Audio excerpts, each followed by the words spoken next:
Saya Prabowo Subianto, Presiden Republik Indonesia, saya luncurkan program Gerakan Indonesia Menanam di seluruh Indonesia. Presiden Prabowo meluncurkan program Gerakan Indonesia Menanam atau GRINA di Kecamatan Sungai Pinang, Kabupaten Banyuasin, Sumatera Selatan pada Rabu 23 April 2025.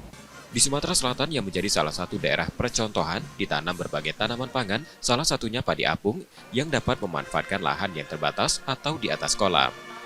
Dalam sambutannya, Presiden Prabowo Subianto mendukung penuh program ini karena diharapkan menjadi salah satu jalan keluar untuk ketahanan pangan agar Indonesia mampu swasembada.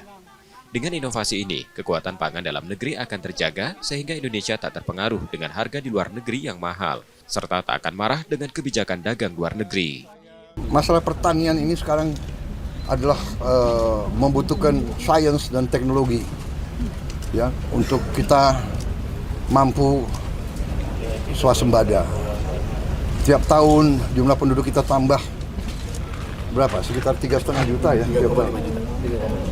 Bayangkan dalam 10 tahun 35 juta tambahan. Kalau kita tidak inovatif, kita tidak pakai teknologi, kita tidak punya keberanian untuk mulai, ya, bikin lumbung pangan nasional, lumbung pangan provinsi, lumbung pangan kabupaten, lumbung pangan kecamatan, sampai lumbung pangan desa. Tadi Menko Pangan mengatakan kalau tiap keluarga punya 5 pot cabai, udah nggak mahal lagi Pak cabai. Harga cabai tidak akan pernah mahal. Ya. Setiap keluarga bisa punya cabai sendiri, mungkin punya tomat sendiri, timun sendiri. Halaman kecil pun bisa pelihara ikan lele. Ya, kita nanti latih yang bertingkat gitu, hidroponik bertingkat vertikal.